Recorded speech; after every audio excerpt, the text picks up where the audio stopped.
Where does power reside?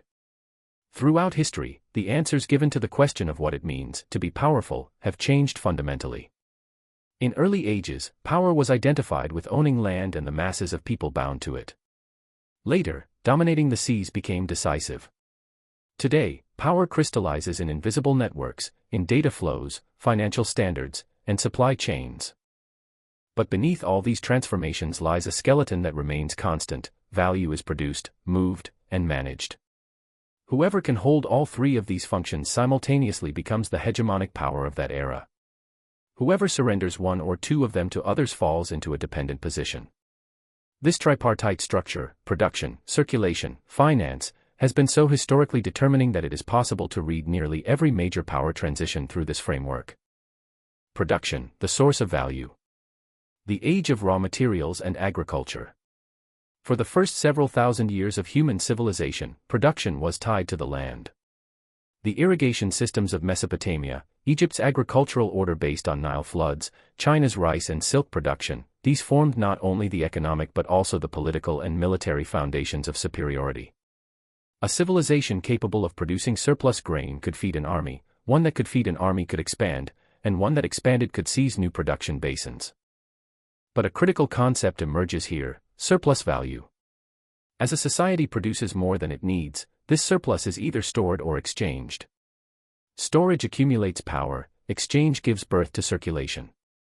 That is, production itself inevitably necessitates the need for circulation over time. The Industrial Revolution, scale and speed. From the end of the 18th century onward, the concept of production underwent a fundamental transformation. The steam engine, textile looms, and subsequently electricity eliminated the limits of production tied to human muscle. England's Lancashire region was transformed into the world's textile factory. Germany's Ruhr Valley became unrivaled in steel and coal. The Ohio Valley of the United States established the backbone of the industrial Midwest. In this period, productive power began to be measured not only by how much was produced, but by how quickly and cheaply it could be produced. Economies of scale eliminated small producers from the stage. Large factory systems created a new imperialist logic to bring both labor and raw material sources under control. Egypt and India were colonized for cotton. Congo and Malaysia were bloodily exploited for rubber. Here the connection between production and circulation is visible for the first time so clearly. Raw materials for British factories can only be transported with control of the seas. Finished products reach markets again via the same sea routes. Production is meaningless without circulation.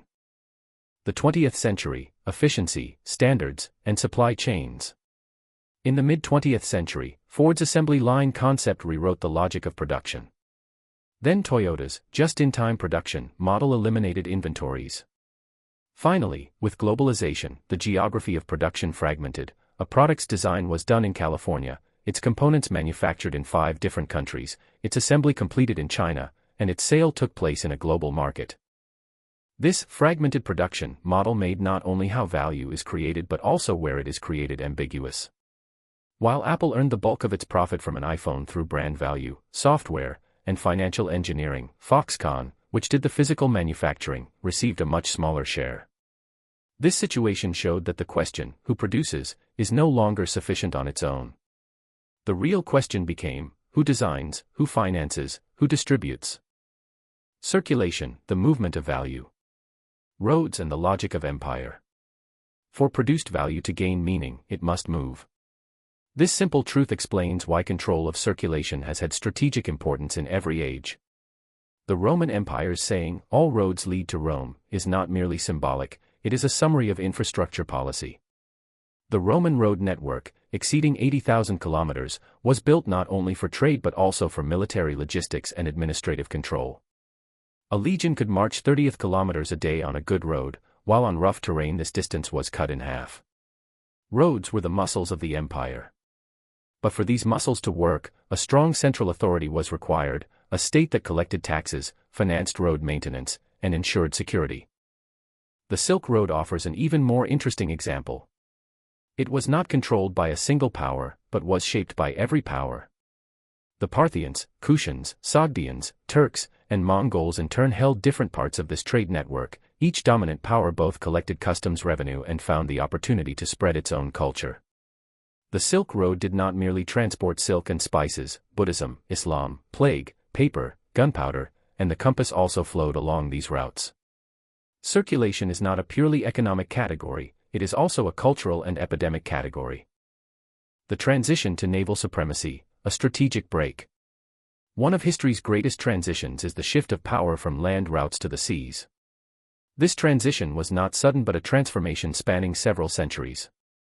Yet the breaking point is clear: the Ottoman Empire's restructuring of eastern trade routes in its own favor forced European powers to seek alternatives. Portugal's circumnavigation of the African coast to reach India, Spain's opening westward to discover America, these are not coincidences but adaptive responses to a systemic pressure. When one power closes a route or makes it more expensive, other powers open new routes. This dynamic has continued to operate uninterruptedly to the present day. Naval supremacy brought a new logic of superiority. On land routes, one must own territory, but the seas are ownerless. A power that invests in a navy can theoretically build infinite trade networks. It does not have to capture and manage every meter of land like land empires.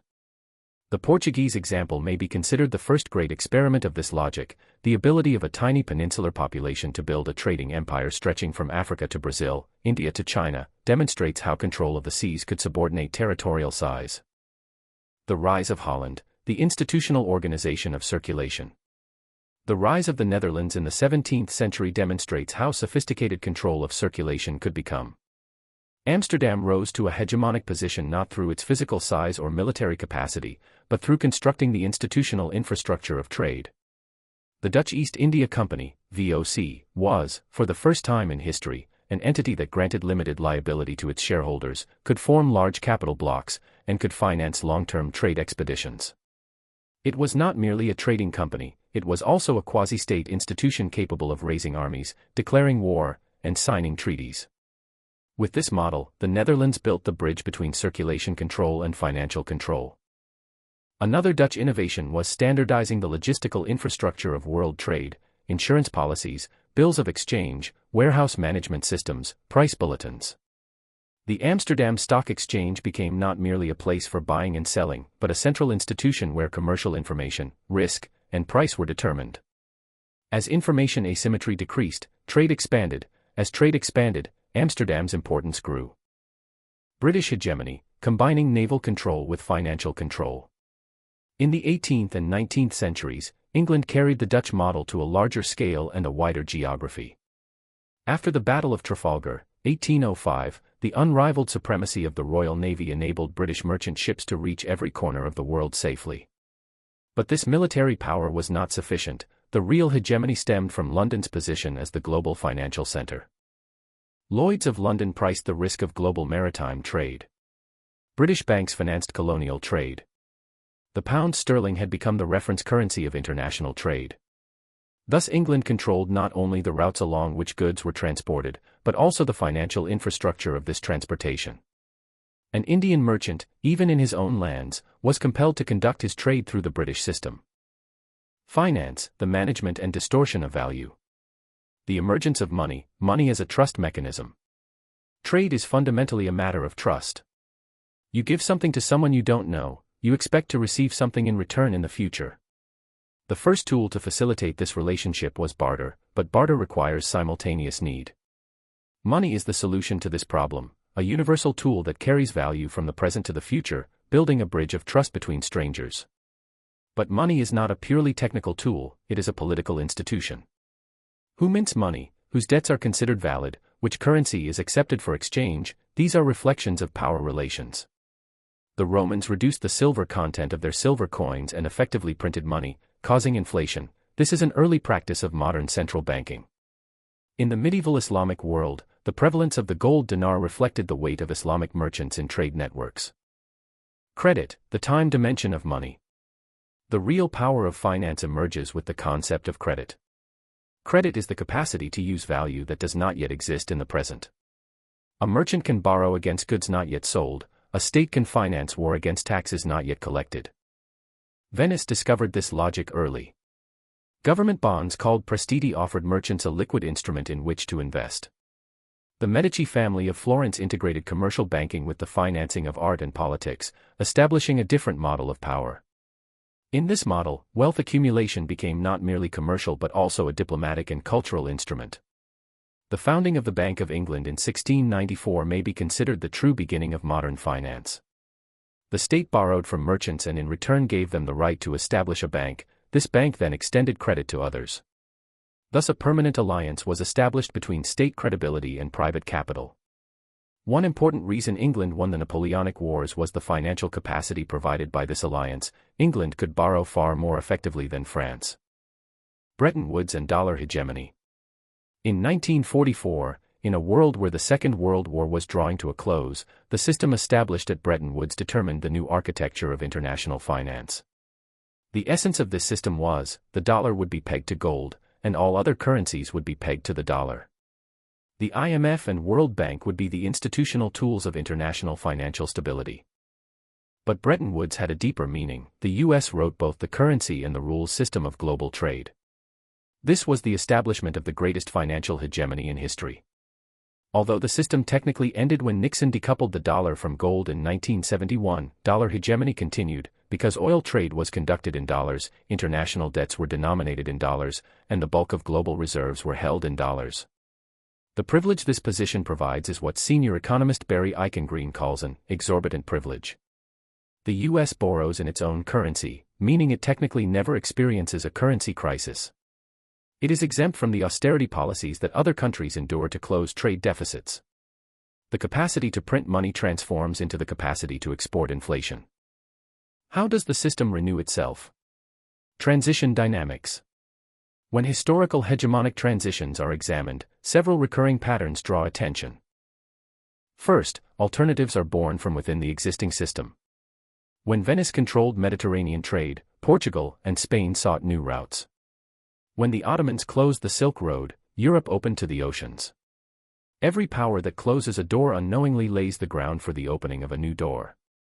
Second, hegemony generally erodes through dynamics created by the system itself. England, by supporting industrialization and free trade, facilitated the catching up of Germany and the US. The global financial architecture the US established through the Bretton Woods system in turn allowed the growth of other powers that financed its own trade deficits.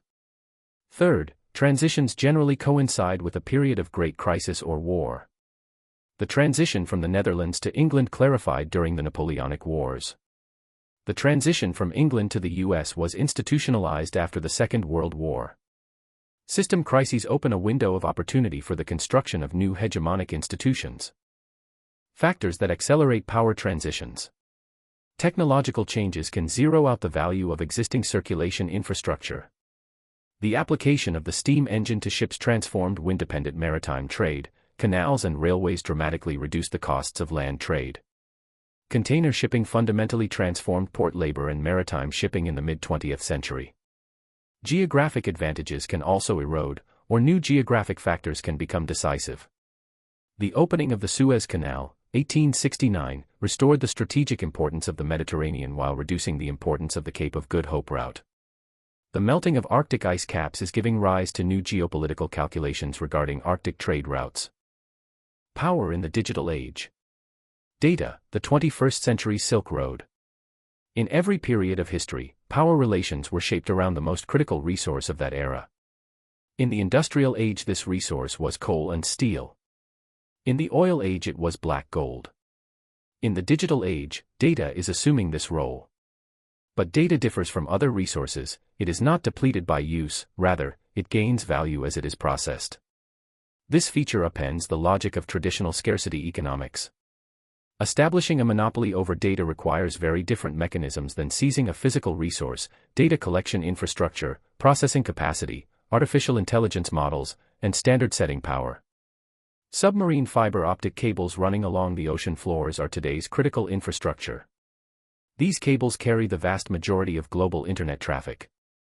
Who controls which cable segment, who can monitor or interrupt which data flow? These are not merely technical but strategic power questions. The US's influence over the SWIFT system strikingly demonstrated this logic in the sanctions applied to Russia. Control over the banking messaging system can effectively exclude countries from the global economy. Semiconductors, the new critical resource. One of the most prominent strategic breaks of the 21st century is the vital importance semiconductors have acquired. The entire digital economy, from smartphones to artificial intelligence models, from military systems to automotive electronics, is dependent on advanced chip manufacturing. The anatomy of this chain is extremely interesting. Design is done at US companies, NVIDIA, Qualcomm, Apple, manufacturing in Taiwan and South Korea, TSMC, Samsung, and critical equipment in the Netherlands, ASML. No single country can control this chain from beginning to end. This situation is both a security vulnerability and a complex deterrence system created by multiple dependencies. The US's restriction of exports of advanced semiconductor technology to China reflects a dynamic different from traditional trade wars. Competition is now being waged not for market share of products, but for the capacity to produce these products. Technology control is taking on the function of the raw material control of a century ago. The energy transition, the clash of old and new power sources. Renewable energy has the potential to fundamentally transform existing energy geopolitics. Oil and natural gas are geographically concentrated, a few regions possess the bulk of world reserves. This concentration explains the disproportionate geopolitical weight of Gulf monarchies, Russia, and Venezuela. Solar and wind energy is distributed across a much more widespread geography. Theoretically, almost every country can have significant renewable capacity. This potential, energy democratization, can erode power relations built on oil dependency. But a new dependency structure is emerging: critical minerals. Materials such as lithium, batteries, cobalt, batteries, neodymium, wind turbine magnets, and gallium and germanium, semiconductors, are indispensable for the renewable energy and digital economy. China produces or processes the bulk of these minerals. Thus the geopolitics of fossil fuels is giving way to a new critical minerals geopolitics. The invisible dimension of power. Standard-setting power. The most frequently overlooked dimension of hegemony analysis is standard-setting power. Which units of measurement will be used, which security protocol will be considered valid, which criteria a port must meet, how a financial product will be accounted for, all of these contain decisions that appear technical but are deeply political. The struggle between the British imperial system and the metric system was not purely technical, it determined within which reference framework trade would be conducted. The US dollar's position as an international reserve currency reflects America's institutional authority, not merely its economic authority. The ports and railways built within the scope of China's Belt and Road Initiative are not merely physical infrastructure, they are instruments for the spread of Chinese technical standards and contract law. The governance of the Internet can also be read within this framework. ICANN, the basic protocols, and the domain name system have historically remained under US influence. China's quest for a sovereignty Internet, or the EU's efforts to set digital standards through GDPR, these are strategic struggles around the question of whose rules will shape cyberspace. Law and judicial jurisdiction. Which legal system within which major international contracts will be conducted is also a question of power. Most major international contracts take either English law or New York law as their basis. This is not a coincidence. The embedding of English and American legal systems in the international business world is a permanent legacy of these countries' hegemonic periods. Which court will have jurisdiction in the event of a contract breach, how arbitration decisions will be enforced, which rules will be considered valid in the case of bankruptcy, these are not abstract questions but fundamental matters that determine the security of billion-dollar transactions. Whoever builds this framework holds the advantage of maintaining a central position in that system. How will power be distributed in a multipolar system? The distribution of hegemony. The current global system is experiencing a multipolar transition after a long period of unipolarity. China's rise, India's demographic and economic pressure, the Gulf states' capital weight, and the EU's normative power, all of these are making the system more multi-centered. But there is a point to be noted: multipolarity does not mean instability, but rather a different form of stability. 19th century Europe was multipolar, this created both diversity and ongoing tension. The complexity of the global system today contains much deeper mutual dependencies, however, so the cost of open conflict is also much higher. Artificial intelligence, the new convergence point of production, circulation, and finance. Artificial intelligence is, for probably the first time in history, a technology that simultaneously transforms production, circulation, and finance. It automates production processes, rewrites logistics optimization, fundamentally changes financial risk modeling. Moreover, it also affects the operating logic of the diplomatic and legal institutions that determine the rules system. The powers that hold control of this transformation, that is, those possessing the most advanced models, the most data, and the greatest computational capacity, are asserting themselves to move into a central position in the hegemonic structure of the coming era. But this race also has its own particular vulnerability. Artificial intelligence capacity is dependent on semiconductor supply. Semiconductors in turn rest on critical minerals and highly concentrated production infrastructures. The weakest link in the chain is the system's Achilles heel. The three laws of hegemony. The picture history presents can be reduced to a few fundamental propositions. First law: power resides in the control of flows, not of assets. The most powerful empires in history were not those possessing the most territory, but those that could regulate the most critical flows. Venice was a tiny city-state, but it managed the flow of Mediterranean trade more effectively than much larger powers. Second law: every control creates its own alternative. When a power blocks or increases the cost of a flow, the system inevitably seeks a new route. The strength of this law lies in making the system not static but constantly evolving. Today's swift sanctions are accelerating the development of alternative payment systems. Whoever builds these alternatives tomorrow will be the architect of the new system. Third law: lasting hegemony requires the concentration of all three layers in the same hands. Production power alone is limited without circulation. Control of trade routes alone is fragile without financial infrastructure. Financial power alone, when severed from production and geography, turns into speculation. The most enduring hegemonic powers, England in the 19th century, the United States in the 20th century, were those that managed these three layers as a mutually reinforcing whole. Today's world is in the midst of a transitional period in which these three layers are being redistributed.